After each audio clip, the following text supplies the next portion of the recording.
Professor Yunus যেটুকুনি করেন ওনার সহযোগীরা ওটা করেন না, এবং ওখানে ওনাদের পক্ষপাতও অনেক সময় আমি দেখতে পাই। যে যার নিজের মতো করে কাজ করেন, ওনাদের নিজেদের ভিতরে সমন্বয় নাই। স্বচ্ছতার ক্ষেত্রে ওনারা যেটুকুও করেন সেটুকুও ভালো করে প্রকাশ করতে পারেন না। দর্শক মণ্ডলী, আমরা আজ কথা বলতে এসেছি দেশের একজন বিশিষ্ট অর্থনীতিবিদ ডক্টর দেবপ্রিয় ভট্টাচার্যের সঙ্গে। দেবপ্রিয় ভট্টাচার্য আমাদের দেশের বিভিন্ন নাগরিক সমস্যা, অর্থনৈতিক সমস্যা, এমনকি দুর্বল বা পিছিয়ে পড়া জনগোষ্ঠীর অধিকারের বিষয়ে সবসময় কথা বলেন, সোচ্চার ভূমিকা পালন করেন। আজও আমরা তার কাছ থেকে দেশ সম্পর্কে, দেশের অর্থনীতি সম্পর্কে, দেশের ভবিষ্যৎ রাজনীতি সম্পর্কে কিছু কথা শোনার জন্যই তার মুখোমুখি হয়েছে। প্রথমেই জানতে চাই, দেশের অর্থনৈতিক পরিস্থিতি, বর্তমান পরিস্থিতি আপনি কিভাবে মূল্যায়ন করেন? দেখুন, বর্তমান সরকার যখন দায়িত্ব নেয় তখন এটার আমরা তিনটা বড় বড় সমস্যা আমরা চিহ্নিত করেছিলাম। প্রথমটা ছিল যে যে ধরনের অর্থনৈতিক উত্তরাধিকার নিয়ে এই সরকার দায়িত্ব নিল। কারণ গত সরকারের আমলে তাদের যে উন্নয়নের যে বয়ান ছিল, সেই বয়ানের অনেক ধরনের সমস্যা ছিল। তথ্য উপাত্তের ওটার ভিতরে বিকৃতি ছিল। একই রকমভাবে বিভিন্ন ধরনের তথাকথিত মেগা প্রকল্পের তার অতিমূল্যায়ন, সরকারের পক্ষ থেকে ব্যক্তিখাতের বিনিয়োগকে ঠিক চাঙ্গা করতে না পারা, এবং একই সাথে আপনার কর আদায় না হওয়া, সামাজিক সুরক্ষার ভিতরে বিভিন্ন ধরনের ব্যত্যয় থাকা, এবং মানব সম্পদ উন্নয়নের ক্ষেত্রে যথেষ্ট পরিমাণে অর্থ না দেওয়া ইত্যাদি সহ বহু ধরনের সমস্যা ছিল। এর ভিতরে জ্বালানি খাত, ব্যাংকিং ইত্যাদি। তো সরকারের প্রধান উপদেষ্টার নির্দেশক্রমে তো আমরা শ্বেতপত্র প্রণয়ন করলাম। সেইটার ভিতর দিয়ে এই স্বচ্ছতা এবং এই যে ভিত্তিভূমিটা পরিষ্কার হলো। দ্বিতীয় যেটা আসলো এই সরকারের জন্য চ্যালেঞ্জের, সেটা হলো যে আপনার অর্থনৈতিক স্থিতিশীলতা থেকে নিয়ে আসা। দ্রব্যমূল্য বাড়ছিল, সে মূল্যস্ফীতির বিষয় ছিল শহরে গ্রামে, টাকার মূল্যমানের পতন হচ্ছিল, এবং বৈদেশিক মুদ্রার মজুদ কমে যাচ্ছিল। আমাদের এই বৈদেশিক মুদ্রার যথেষ্ট না থাকার কারণে দায় দেনা পরিস্থিতি শোধ করা যাচ্ছিল না, এলসি খোলা যাচ্ছিল না আমদানির জন্য, সেটা জ্বালানি সহ অন্যান্য ক্ষেত্রে আসছিল। সেহেতু এইটা একটা অর্থনৈতিক স্থিতিশীলতার বিষয়টা একটা বড় বিষয় ছিল। তো সরকার গত 8-9 মাসে এই ক্ষেত্রে কিছুটা অগ্রগতি অর্জন করেছে, আমরা দেখেছি। টাকার মূল্যমান স্থিতিশীল আছে এখন, এবং রেমিটেন্স প্রচুর পরিমাণে আসা এবং রপ্তানি চালু থাকার কারণে এটা ঠিক আছে, এবং এটাতে এক ধরনের তুলনামূলকভাবে কিছুটা অর্জন আমাদের ভিতরে এসেছে। আর তৃতীয় যেটা ছিল যে আমাদের শ্বেতপত্র থেকে এসছে এবং অন্যান্য জায়গা থেকেও পরিষ্কার হয়েছে যে সরকারের অর্থনীতির ভিতরে কিছু কাঠামোগত সংস্কার না করলে আমরা অর্থনীতিকে যেই সচল, দক্ষ এবং প্রতিযোগিতায় সক্ষম দেখতে চাই সেটা করা সম্ভব না। এটার দুটো জায়গা তো খুবই পরিষ্কার। একটা হলো ব্যাংকিং খাত এবং আর্থিক খাতের অন্যান্য দিকে, যেমন কর আহরণ এবং দক্ষভাবে সরকারি বিনিয়োগ উন্নয়ন কর্মসূচি পরিচালনা। অপরদিকে হলো আপনার জ্বালানি খাত এবং অতিমূল্যায়িত সরকারি প্রকল্পগুলোকে কিভাবে নিয়ন্ত্রণে আনা বা এগুলোকে আরও বেশি সেই হিসেবে যৌক্তিক ভাবে তৈরি করা, সেইটার একটা জায়গায় সেই সংস্কারের জায়গা ছিল। এবং এটার সাথে যুক্ত হয়েছে যে পাচার হয়ে যাওয়া অর্থকে ফেরত নিয়ে আসা এবং বিভিন্ন ধরনের প্রতিষ্ঠানের নতুন ধরনের নেতৃত্ব স্থাপন করার বিষয় এটা আছে। সরকার কিছুটা অগ্রগতি এটার ভিতরে হয়েছে, কিন্তু এটাতে সম্পূর্ণভাবে স্বচ্ছ এবং দক্ষভাবে এখনও প্রতিভাত হয়নি। তো এইরকম তিনটি বড় বড় কাজের ভিতরে একটি হলো যে কিভাবে ভিত্তিভূমিতে পেলে সরকারের উত্তরাধিকারটা কি, অর্থনীতিকে একটু স্থিতিশীল করা এবং সংস্কার করা, এবং এইটার ভিতর দিয়ে আবার যদি স্থিতিশীলতাকে টেকসই করা এবং প্রবৃদ্ধির হারকে আবার ফিরিয়ে নিয়ে আসা। কারণ প্রবৃদ্ধি ক্রমান্বয়ে কমে আসছে এবং ব্যক্তি খাতে বিনিয়োগ নাই, এবং এটার ফলে কর্মসংস্থান এবং দারিদ্র বিমোচনও শ্লথ হয়ে যাচ্ছে, কোনো সময় বিপরীত দিকে যাচ্ছে। তো এই রকম একটি প্রেক্ষাপটেই কিন্তু এবারের জাতীয় বাজেট আসছে আমাদের সামনে। আপনি নিজেই বললেন যে বিনিয়োগ তেমন আসছে না। তো বিনিয়োগ না আসার পেছনে মূল কারণ, আপনি এর মধ্যে একটা এইতে বলেছেন যে রাজনৈতিক স্থিতিশীলতা একটা বড় আর কি, এটাকে যদি একটু খালি ব্যাখ্যা করেন আপনি। বিনিয়োগের পতনের বিষয়টা এটা নতুন বিষয় না। আগের যে সরকার ছিল তার 15 বছরে আপনার বিনিয়োগ এবং জাতীয় আয়ের যে অনুপাত সেটা 23% জিডিপির 23% কিন্তু আটকে ছিল। সেহেতু বিনিয়োগের পতনের বিষয় হচ্ছে বিনিয়োগের স্থবিরতাটা একটা গত 1.5 দশকের আলোচনার বিষয় ছিল। বিষয়টি এখন প্রাসঙ্গিক এই জন্য যে আমরা কিভাবে সে বিনিয়োগের ধারাকে ঊর্ধ্বমুখী করতে পারি। তো কিন্তু সমস্যাটা হলো যেহেতু আমাদের মূল্যস্ফীতি বেশি ছিল এবং তার ফলে IMF এবং অন্যান্য ধ্রুপদী অর্থনীতি বলে সংকোচনমূলক পদক্ষেপে গেলে পরে অর্থের প্রবাহ কমাতে পারলে মূল্যস্ফীতি কমে। অর্থের প্রবাহ কমানোর একটা জায়গা হলো যে ব্যক্তি খাতে ঋণ দেওয়া কমানো, এবং ঋণ দেওয়া কমানোর পদ্ধতিটা হলো এটাতে হুকুম দিয়ে কমানো না, আপনি সুদের হার এমন করবেন যে সেই সুদে টাকা নিয়ে বিনিয়োগ করে লাভবান হতে পারবে না। এটি বাংলাদেশে হয়েছে এই গত এক বছরে। সেটা হলো যে সুদের হার এমন জায়গায় গেছে যেটা নিয়ে আমাদের দেশের বিনিয়োগকারীরা টাকা ধার করে লাভজনক থাকতে পারবে না। এটি ঘটনা এখন ঘটেছে। এখন যদি মূল্যস্ফীতি ক্রমান্বয়ে কমে আসে এবং টাকার মূল্যমান যদি স্থিতিশীল থাকে তাহলে আশা করা যায় যে আগামী দিনে সুদের হার কমবে এবং বিনিয়োগ পরিস্থিতির উন্নতি হবে। এইটা কিন্তু বিনিয়োগ পরিস্থিতি উন্নতি হওয়ার জন্য আরও অন্যান্য পূর্বশর্ত আছে। সেটা হলো যে বিনিয়োগ করার জন্য যেই আইনি এবং নিয়ন্ত্রণ কাঠামোর মধ্যে তারা অবস্থান করে সেটা যথেষ্ট দক্ষ কিনা, সেটা তাদের প্রতিবন্ধকতা সৃষ্টি করে কিনা, সেটাই সেই সমস্যা এখনও রয়ে গেছে। সরকারের পক্ষ থেকে চেষ্টা করা হচ্ছে 1 পয়েন্ট সার্ভিস ইত্যাদি দেওয়ার ক্ষেত্রে। এটা তো একটা যে ধরনের নিয়ন্ত্রণমূলক পরিস্থিতির ভিতর থাকে তার থেকে যদি কিছুটা তাদের চাপ কমানো যায়। কিন্তু তার চেয়ে বড় বিষয় যেটা এখন হয়েছে সেটা হলো একদিকে তো হলো অর্থ পাওয়ার ব্যাপার, ব্যাংকের থেকে একটা মোটামুটি গ্রহণযোগ্য সুদে, আবার অন্যদিকে দাঁড়িয়েছে যে তাদের জ্বালানি সংকট যেটা বড়োভাবে এসছে, গ্যাস পাওয়া না পাওয়া একটা বড় বিষয়। এলএনজি নিয়ে এসেও সেটা তাদেরকে কিভাবে পূরণ করা যায় এটা একটা বড় বিষয়, এবং সেই বিনিয়োগের ক্ষেত্রে এই মুহূর্তে জ্বালানি সংকটটা একটা বড় বিষয়, এবং সেটাকে মোকাবেলা করাটা আগামী দিনে কিভাবে হবে এটা আমরা বুঝতে চাই আর কি। এবং সেই ক্ষেত্রে যেহেতু এখন পৃথিবীতে গ্যাসের দাম কমছে, এলএনজি আরও বেশি পরিমাণে স্পট পারচেজের মাধ্যমে নিয়ে এসে এটাকে মিলানো যায় কিনা এটা চেষ্টা এটা হবে।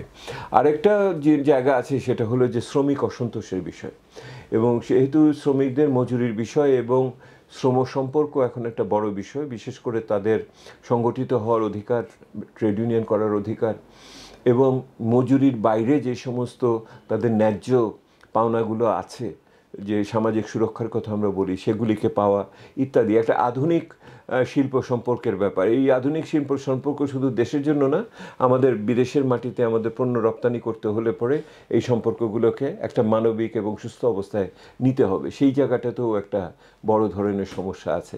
কিন্তু সর্বোপরি যেটা হলো, বর্তমান সরকারের কোনো মধ্যমেয়াদী কাঠামো নাই, সেহেতু এই সরকার এই মুহূর্তে আগামী 1 বছর পরে যদি না থাকে, নতুন সরকার আসে, তাহলে এখনকার যে সমস্ত নিয়ম নীতি সেগুলির ধারাবাহিকতা থাকবে কি না।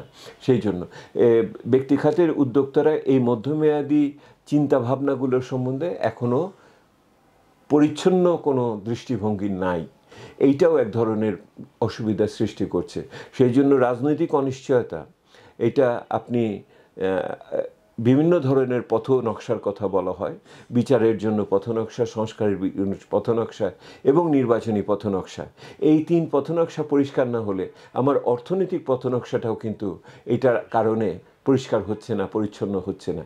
এইটা একটা বড় বিষয় ব্যক্তি বিনিয়োগের জন্য।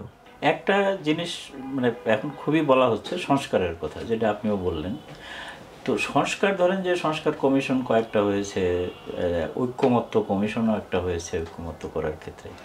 মানে আপনি কি সুনির্দিষ্ট করে কয়েকটি বিষয় উল্লেখ করবেন যেই সংস্কারগুলো না হলে আসলে দেশটা আগাবে না? এটা দেখুন, বর্তমান অন্তর্বর্তী সরকারের পক্ষ থেকে যে সমস্ত সংস্কার ছাত্র জনতার অভ্যুত্থানের আকাঙ্ক্ষা হিসেবে সৃষ্টি করা হয়েছে, তা সেগুলি প্রায় আপনার সংখ্যায় গোটা 10-15 মতো। হ্যাঁ, 6টা এই মুহূর্তে ঐক্যমতের বাতাবরণে আছে, আরও কিছু আছে।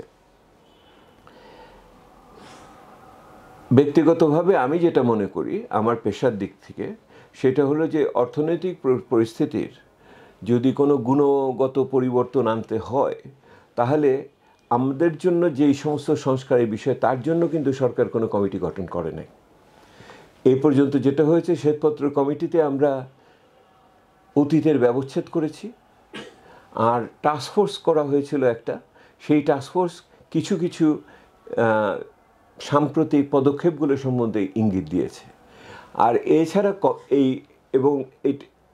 এছাড়া বিভিন্ন প্রতিষ্ঠানের ভিতরে বিভিন্ন ধরনের সংস্কারের অর্থনীতির বিষয়ে বলছি, যেমন কেন্দ্রীয় ব্যাংকে বড় ধরনের কাজ ওখানে হচ্ছে বিভিন্ন কারণে, জ্বালানি খাতে একটা বড় ধরনের কাজ হচ্ছে।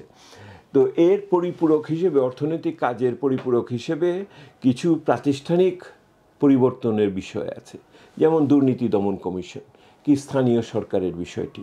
কিন্তু এর বাইরে যে অন্যান্য উপরিকাঠামোর পরিবর্তনে যেগুলি আছে, সেগুলি অর্থনীতির ছাত্র হিসেবে আমার জন্য অত প্রাসঙ্গিক না।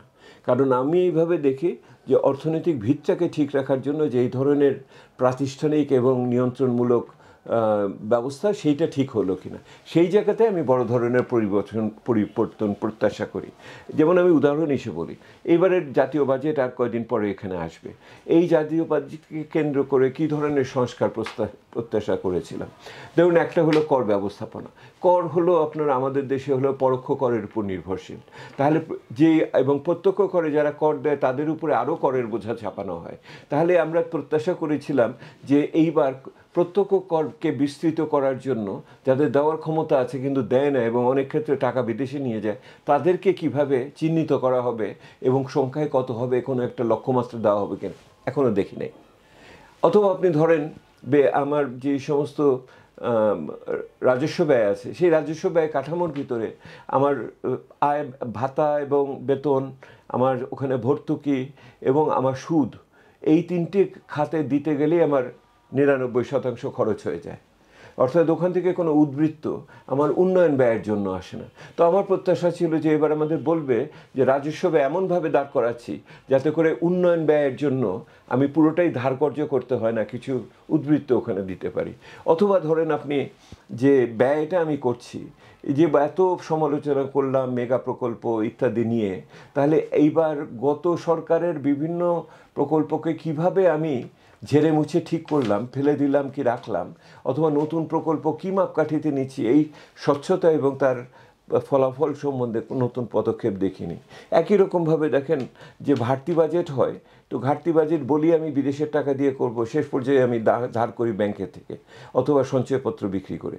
তো এই জায়গাটাতে ঘাটতি বাজেটকে অর্থায়ন করতে কী ধরনের টেকসই পদ্ধতিতে কাঠামোগত পরিবর্তন সংস্কার করবেন, সেটা আমরা জানতে চেয়েছিলাম। সে তো আমাদের জানা বোঝার আকাঙ্ক্ষাটা অর্থনীতি সম্পর্কিত।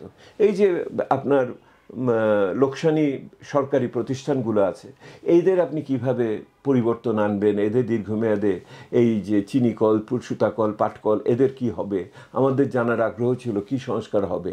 একই রকমভাবে আমরা বুঝতে চেয়েছিলাম যে প্রস্তুত পণ্য, আমার গার্মেন্টসের বাইরে যে শিল্পগুলো আছে তাকে সমর্থন দেওয়ার জন্য এবার আমরা নাটকীয় কী করতে যাচ্ছি, এটা যেমন বোঝার ব্যাপার ছিল। আমাদের যে গ্রামীণ সুরক্ষার ব্যাপারটা আছে, এই যে ভাতা এবং অন্যান্য তাদের এবং ফ্যামিলি কার্ড দিয়ে পরিবার ভিত্তিতে দেওয়া ইত্যাদি, তো এদের টেকসই উন্নয়নের জন্য কত টাকা আগামী দিনে বরাদ্দ হবে এবং সেটাকে সঠিকভাবে ব্যবহার হচ্ছে কিনা, এই জবাবদিহির জায়গাটা স্থানীয়ভাবে কিভাবে জোরদার করব, এইগুলো আমাদের যেমন যারা ছিল, সে তো ওই সংস্কারের আকাঙ্ক্ষাগুলো আছে। আর যারা উচ্চ পর্যায়ের সংস্কারের কথা বলেন, আমরা সর্বদা বলেছি মানুষ যদি খেতে পড়তে না পায় এবং স্বস্তিতে না থাকে, কর্মসংস্থান না হয়, এই যুবকরা যে আন্দোলন করলো কোটার বিরুদ্ধে, যে কর্মসংস্থানের জন্য, ওই শোভন কর্মসংস্থান যদি না হয়, তাহলে জনগণ স্বস্তি না পেলে আপনার ওই সংবিধান সংশোধনী বলেন আর স্থানীয় সরকার বলেন, ওইটাতে আপনাকে স্বস্তি দিতে পারবে না। একটা বিষয়ে এখন খুবই আলোচনা হচ্ছে, দুইটার বিষয় বলবো আমি। একটা হলো বন্দর ব্যবস্থাপনা নিয়ে, আর একটা হলো মানবিক করিডোর। আপনি কিভাবে দেখেন এই দুটোর বিষয়ের একটাতেও আমার কোনো বিশেষ জ্ঞান নাই, তবে আমি একটু সাধারণভাবে বুঝি এই সমস্ত বিষয়াদিকে জাতীয় স্বার্থ দীর্ঘমেয়াদের স্বার্থকে বিবেচনায় রেখে, জাতীয় সক্ষমতাকে বিবেচনায় রেখে, নিরাপত্তার সম্ভাবনা পরিবর্তনশীল আমাদের যে ভূকৌশলগত অবস্থান আছে সেগুলিকে বিবেচনায় রেখে সম্পূর্ণভাবে জনগণের সমর্থনে এগুলিকে করা উচিত। এটার জন্য মুক্ত আলোচনা এবং জনগণের প্রতিনিধিদের মাধ্যমে করাটাই বোধহয় সবচেয়ে বুদ্ধিমানের কাজ হবে। শেখ হাসিনার পতনের পর থেকে আমরা দেখছি যে ভারতের সঙ্গে সম্পর্কের ক্ষেত্রে একটা অস্বস্তি বিরাজ করছে, অথচ ভারত আমাদের নিকট প্রতিবেশী এবং মুক্তিযুদ্ধের সময় ভারত একটা বড় ভূমিকা পালন করছে।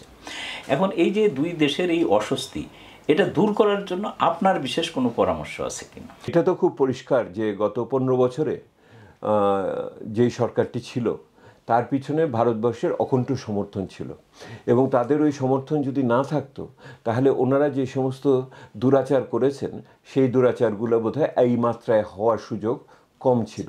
সে তো ওনারা কিছু দায়িত্ব নেবেন, কিন্তু কথা হলো যে ওনাদের যেই রাজনৈতিক বিবেচনা থেকে ওনারা এই কাজটা করেছিলেন সেটা যে মিথ্যা প্রমাণিত হয়েছে বা ব্যর্থ হয়েছে এটাকে ওনারা ঠিক স্বীকার করে এখনও নিতে পারেন নাই।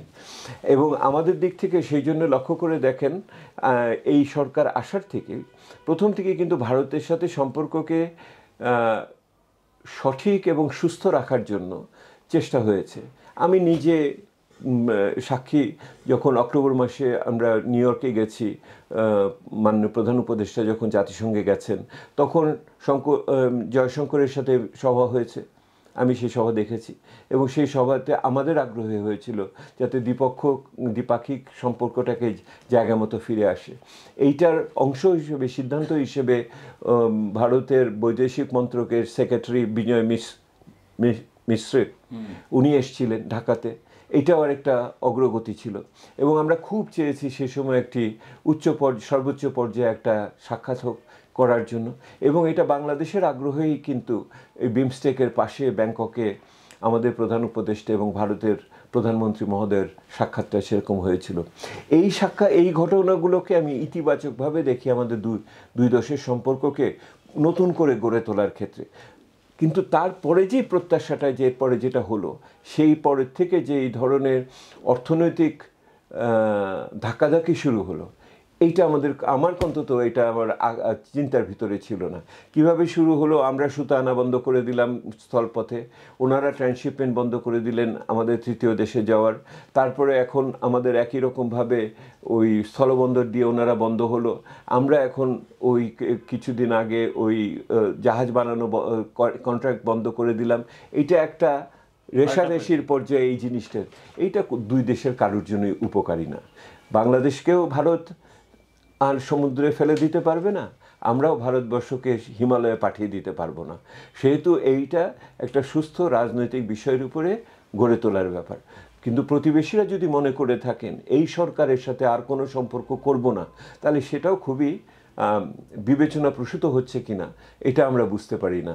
আর আমাদের যে এই দিকের যে প্রচলিত শক্তিরা আছে, তারা যে কোনো ঘটনাবলীকে যদি ভারতের উপরের দায় দিয়ে এটাকে ব্যাখ্যা করতে চায়, সেটাও এখানে উপকারী হবে না। আমার মনে হয় যে বিজ্ঞ বিবেচনা প্রসূত রাজনৈতিক দীর্ঘমেয়াদী চিন্তাধারাই আমাদের এই পথ থেকে আগামী দিনে উত্তরণ ঘটাতে পারবে। ভূরাজনীতি নিয়ে একটা কথা আমরা প্রায়ই শুনি আর কি, যে বাংলাদেশ একটা হলো ভূরাজনীতির একটা খেলায় পরিণত হচ্ছে। চীনের একরকম স্বার্থ, আমেরিকার একরকম স্বার্থ, রাশিয়া আর একরকম, ভারত। তো আমরা আসলে কি এই স্বার্থের গুটি হিসেবে ব্যবহৃত হচ্ছি, না কি মনে করেন আপনি? আমরা স্বার্থের গুটি হিসেবে ব্যবহৃত হচ্ছি, না কারুর এই এই ভূরাজনীতিতে খেলা করার আগ্রহ জন্মাচ্ছে, সেটা এখন বিবেচনা করে দেখতে হবে আর কি। দুটোর একটাই উপকারী না।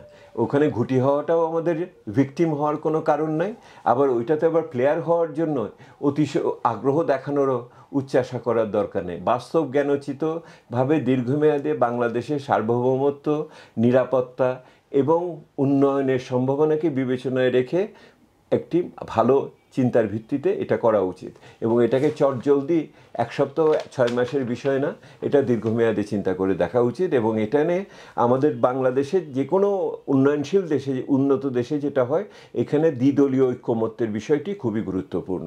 এটা কোনো একক দলের ব্যাপার না, এটা কোনো শাসক দলের ব্যাপার না, অন্য কাউকে ছোট করা বা বড় করার ব্যাপার না, এটা আমাদের জাতীয় বিষয় হিসেবে দ্বিদলীয় ঐক্যমত্য লাগবে। দ্বিদলীয় মানে দুইটা দল না, দুই পক্ষের কথা আমি বলছি, পক্ষে বিপক্ষে মিলিয়ে। ইউনূস সাহেবের তো 9 মাস চলে গেল আর কি, আমরা কি কোনো ইউনূস ম্যাজিক দেখতে পেলাম এই 9 মাসে, বা কোনো ধরনের সম্ভাবনা কি দেখা যাচ্ছে যে এই ম্যাজিক আমাদের দেশকে সংকট থেকে উত্তরণের কোনো পথ দেখাবে?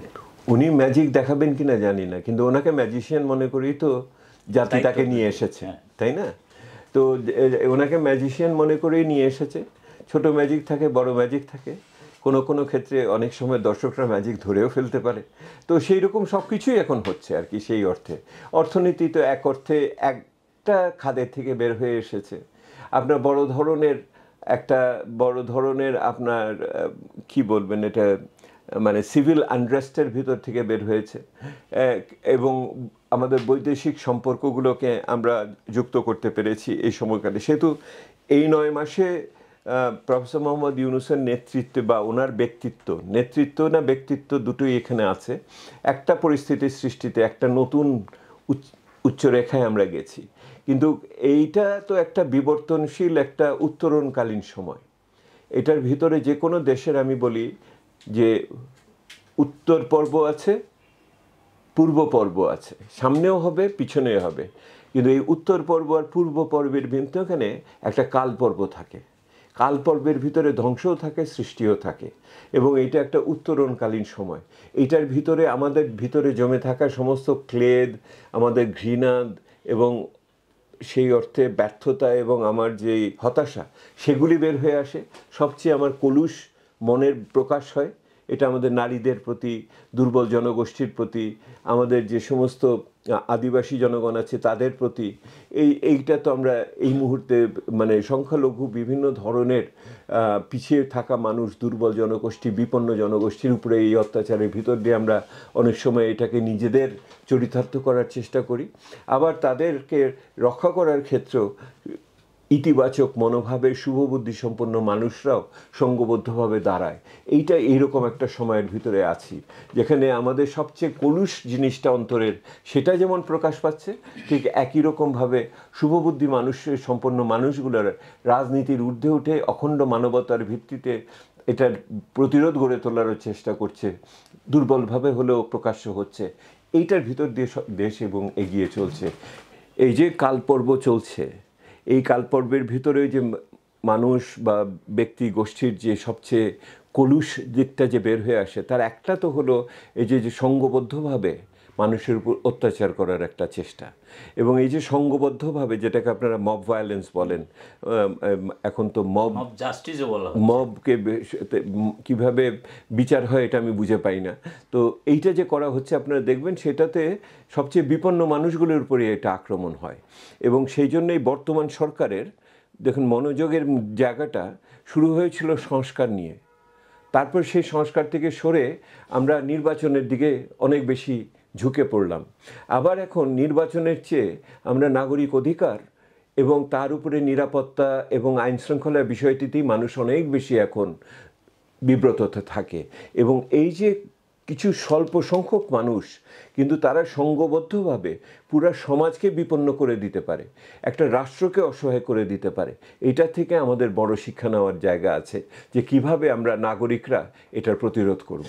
ইউনূস ম্যাজিক এটাকে বাতাবরণ দিয়ে আমাদের সঠিক জায়গাতে নিয়ে যাবে কিনা সেটাই দেখার অপেক্ষায় আছে। একটা বিষয়, আপনাকে সরকার ঘনিষ্ঠ মনে করা হয়, যে তাই নাকি? কেউ কেউ মনে করেন যে যেহেতু আপনাকে একটা ওই যে দায়িত্ব দেওয়া হয়েছিল, দায়িত্ব দেওয়া মনে করা হয় যে কাছের লোক। তো কাছের লোক হিসাবে যদি এটা একটা পারসেপশন আর কি, আমি আপনাকে আরো 100টা লোক এনে দিব যারা আমাকে ভিন্ন জিনিস মনে করে। সেটা আমি বলতেছি। এখন আপনি কি সরকারের ভিতরে কোনো অভ্যন্তরীণ সমন্বয়হীনতা দেখেন কিনা? সরকারের ভিতরে কি, এটা তো এই মুহূর্তে সরকারের যে সমস্ত কাজকর্ম, অর্থনীতির ব্যাপারে আমি বলছি, আমি অন্যান্য কাজের ব্যাপারে যাচ্ছি না। আমি এটার ভিতরে প্রথমত সমন্বয়ের আগে আমি দেখি সহযোগিতার অভাব। সেটা তো হলো যে ওনারা একটি অনির্বাচিত সরকার, সীমিত ম্যান্ডেটের সরকার, সীমিত সময়ের সরকার। সেই জন্য যেই ধরনের ওনাদের সকলের কাছে পৌঁছে সহযোগিতা নেওয়া দরকার, সরকারের সাথে সম্পর্কিত এবং সরকারের থেকে দূরে অবস্থিত ব্যক্তি গোষ্ঠী বা বর্গের মানুষের সাথে আমি সেটা দেখি না। হ্যাঁ, ওই যে প্রফেসর ইউনুস যেটুকুনি করেন ওনার সহযোগীরা ওটা করেন না, এবং ওখানে ওনাদের পক্ষপাতও অনেক সময় আমি দেখতে পাই। দ্বিতীয়ত হলো ওনারা একটা টিম হিসেবে কাজ করার জন্য যেটা দরকার করে সেটাও আমি দেখি না। অনেক সময় ইংরেজিতে বলে সাইলোর মতো কাজ করেন, যে যার নিজের মতো করে কাজ করেন, ওনাদের নিজেদের ভিতরে সমন্বয় নেয়, এবং সেটার জন্য যে সংস্কারের যে আমরা বলি সিকোয়েন্সিং, মানে পরম্পরা, কোনটা আগে কোনটা পরে সেটার সাথে মিলানো, সেই ক্ষেত্রে ওনারা সেটার সুযোগ নেন না বলে মনে হয়। আর তৃতীয় হলো স্বচ্ছতা। স্বচ্ছতার ক্ষেত্রে ওনারা যেটুকুও করেন সেটুকুও ভালো করে প্রকাশ করতে পারেন না, এবং সেইটা ভালো করে আমি অর্থনীতি ছাত্র হিসেবে বলি, ওনাদের মানে অর্থনৈতিক পরিস্থিতিতে যেই উন্নতিটুকু হলো সেই উন্নতিটুকুর ক্রেডিটও ওনারা ঠিকমতো নিতে পারেন না। ওনাদের এটাকে বলে কি বলে কৌশলগত যোগাযোগ, স্ট্র্যাটেজিক কমিউনিকেশন, এইটা ওনাদের অর্থনীতি সম্বন্ধে শুনতে হলে আমাকে মাননীয় প্রধান উপদেষ্টার যে প্রেস সেক্রেটারি আছে উনি যদি অর্থনীতি সম্বন্ধে অবহিত করেন আমরা জানতে পারি, ওনার অর্থনীতি সম্পর্কিত মন্ত্রীরাও এটা সেইভাবে আমাদের জানাতে পারেন না। আমি সহযোগিতার অভাব দেখি, আমি সমন্বয়ের অভাব দেখি, আমি স্বচ্ছতার অভাব দেখি। শুধু আমাকে জিজ্ঞেস করবেন না সদিচ্ছার অভাব আছে কিনা। যেটা আগে আমি বললাম যে আপনাকে সরকার সমর্থক বলা হয়, আবার এটাও অনেকেই বলেন যে ডক্টর দেবপ্রিয় ভট্টাচার্য দীর্ঘদিন থেকে উচিত কথা বলায় অভ্যস্ত। উচিত কথা। তো আমি বর্তমান পরিস্থিতি, অন্তর্বর্তীকালীন সরকার, রাজনৈতিক ভবিষ্যৎ, এই তিনটি বিষয়ে তিনটি উচিত কথা আপনার কাছ থেকে। না, আমি তো এই সরকার সম্বন্ধে বলা হলো যে এই সরকার সম্বন্ধে বাংলাদেশের জনগণের যে প্রত্যাশা, সেই প্রত্যাশাকে হতাশা যেন পরিণত ওনারা না করেন, আমরা সেই প্রত্যাশার প্রতি অনুগত থাকতে চাই। এটা হলো আমার এই সরকারের প্রতি আমার বক্তব্য। আর যেটা আপনি অর্থনীতির কথা বলছেন, আমি মনে করি অর্থনীতির জন্য একটা সমূহ সুযোগ যাচ্ছিল আমার কাঠামোগত সংস্কার করার ক্ষেত্রে। সেই কাঠামোগত সংস্কারের যে সুযোগটা ছিল, এই দুর্যোগের ভিতরে যে সুযোগটা এসেছিল, এই দুর্যোগের মধ্যে কিন্তু সুযোগ এসেছিল, সেই সুযোগটাকে যেন আমরা নষ্ট না করি। আমি এখন পর্যন্ত সেখানে সেরকম অগ্রগতি দেখি না। আর রাজনৈতিকভাবে যেটা হলো, সে শেষ বিচারে আপনার একটা ভালো নির্বাচনই হলো উত্তরণের চাবিকাঠি। সেহেতু একটা গণতান্ত্রিক প্রক্রিয়ার ভিতরে একটি সুষ্ঠু, অংশগ্রহণমূলক, সঠিক নির্বাচন, সিট ভাগাভাগির নির্বাচন না, এইরকম একটা নির্বাচন দেখার অপেক্ষায় আমরা সকলে আছি। মানে সবকিছু মিলে আপনার কি মনে হয় যে সেই রকম একটি নির্বাচন হওয়ার সম্ভাবনা আছে? বাংলার মানুষ সর্বদা আমাদের চমৎকৃত করেছে, এবারও করবে, আমি ভরসা রাখি মানুষের উপর। ধন্যবাদ সময় দেওয়ার জন্য।